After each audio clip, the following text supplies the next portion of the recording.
Now we want to try and go in the opposite direction. So now we want to take logarithmic equations and rewrite them in exponential form. So remember, we want to get them in the form where they have a base raised to an exponent equals the argument.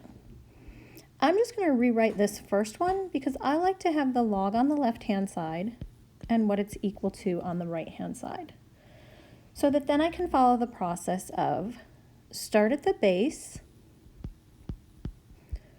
raise it to the exponent, and set it equal to the argument. So this log in exponential form would be 3 raised to the power of t equals 8.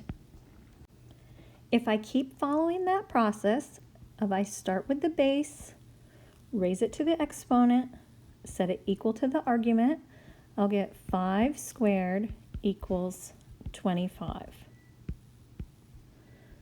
Start at the base, raise it to the exponent, set it equal to the argument. So 6 to the first equals 6. No base implies a base of 10, right? Our common log. So base raised to the exponent equals the argument. So 10 to the negative 2 equals 0.01. Base raised to the exponent equals the argument. So c raised to the 17th power equals m. And finally, base raised to the exponent equals the argument. So e to the negative 0.0111 equals 0.989. Why do we care about being able to do this? Because if we can write logarithmic equations in exponential form, it allows us to solve for the variable. So if I rewrite the following in exponential form, then 3 to the power of 0 equals x. So 3 to the 0 power equals x, and anything to the power of 0 is 1. In the next case, I have 5 raised to the power of x equals 25. So 5 to the x power equals 25. And if I rewrite those with the same base of 5, 25 is 5 squared. When I set the exponents equal, I find that x equals 2. Again, base raised to the power equals 64. So x to the third equals 64. If I raise both sides to the 1/3 power to get the exponent on the left-hand side to be equal to 1, I get x is equal to the cube root of 64. And the cube root of 64 is 4. If we keep going, x to the first power equals 8. So x to the first power equals 8. So x is equal to 8. 3 raised to the power of negative 2 equals x. So 3 to the negative 2 equals x. To get a positive exponent, I'll move that to the denominator. So I have 1 over 3 squared equals x. And x is equal to 1/9. And finally, 32 raised to the 2/3 equals x.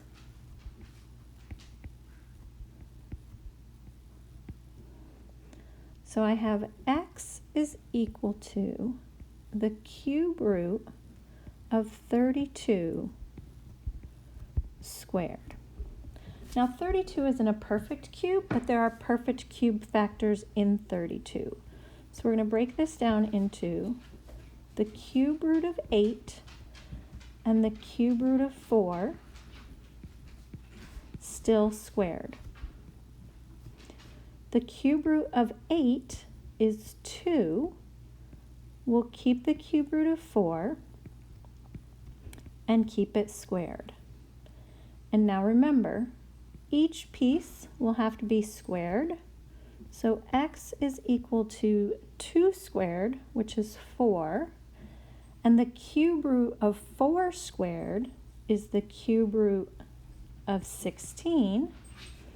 And again, 16 is not a perfect cube, but it does have perfect cube factors.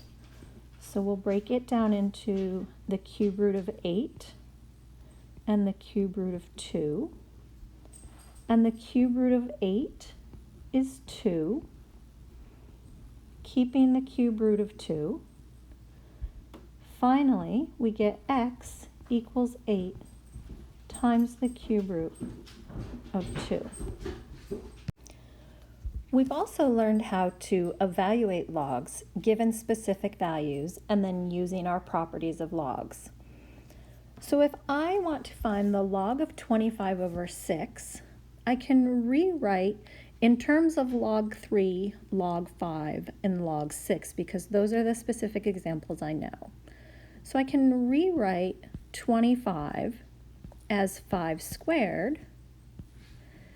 And then my properties for logs, if I am dividing in the argument, then I can separate that into 2 logs that are subtracted. So I'll have log of 5 squared minus log of 6. And the rule for if we have an exponent in the argument, that can come out front. So it'll be 2 log 5 minus log 6. And now I can plug in the values that I'm given. So 2 times 0.699 minus 0.778. And when I evaluate that, I get 0.62. For log 50, I can break that down into its factors of 5 times 10. And the rule for multiplication in the argument is I can separate it into 2 logs that are added together. Now log 5 I was given, log 10 is one of those that we should just know because it means log base 10 of 10 equals what? Right? So 10 to what power equals 10? And that power is 1.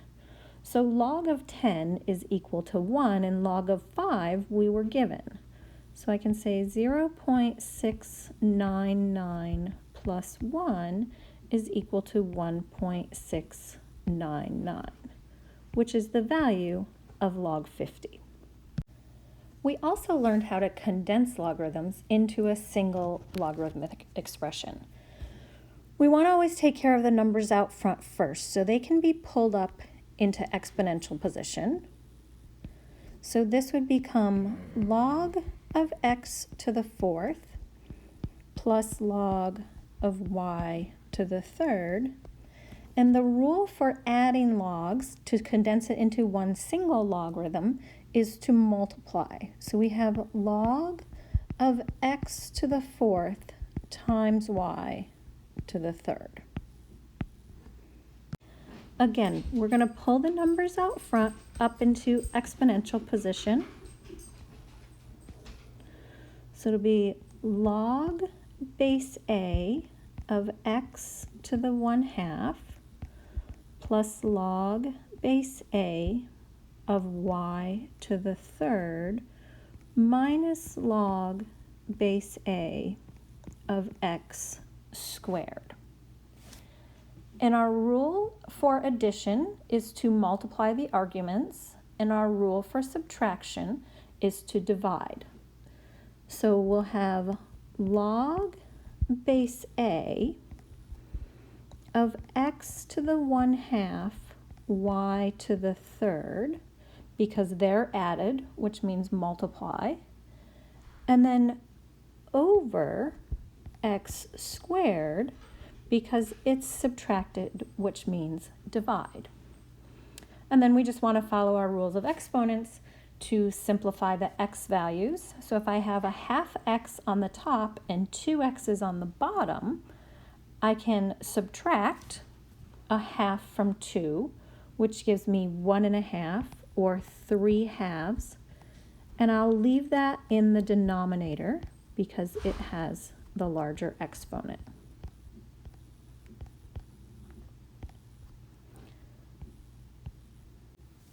And the last thing we're going to do is expand logarithmic expressions, meaning we're going to take anything within the argument that's in the numerator or multiplied together and separate those into individual logarithms that are added together, and take anything that's in the denominator, which implies division, and change it into a single logarithm that is subtracted from the rest. So in this case, I would have log base A of x squared, because it's in the numerator, minus log base A of y cubed, because it's in the denominator, minus log base A of z, because it's also in the denominator. And then I'm just going to pull all those exponents out front where necessary. So this would be 2 log base A of x minus 3 log base A of y minus log base A of z in expanded form. And for the last one, we'll want to rewrite as a power of 1/3 instead of the cube root of the argument, so it'll make it easier for us to expand. So we'll have log base c of x to the 6th y to the 3rd over a squared z to the 5th, all raised to the 1/3 power. And then we want to make sure we raise everything within the argument to the 1/3 power. So we'll get log base c of x squared y over a to the 2/3 z to the 5/3. And now we can go back and do the same thing we did in the last problem. Anything that's in the numerator and multiplied, we can separate into individual logs that are added together, and anything in the denominator implies division, so it can be subtracted off as its own individual log.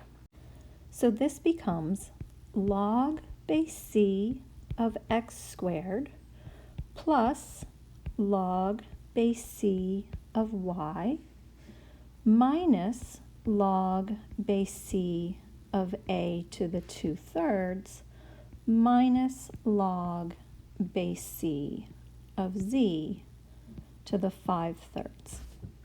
And then I'll just pull all of these exponents out front as necessary. And this will become 2 log base c of x plus log c of y minus 2/3 log base c of a minus 5/3 of log base c of z. And that will be your answer in expanded form.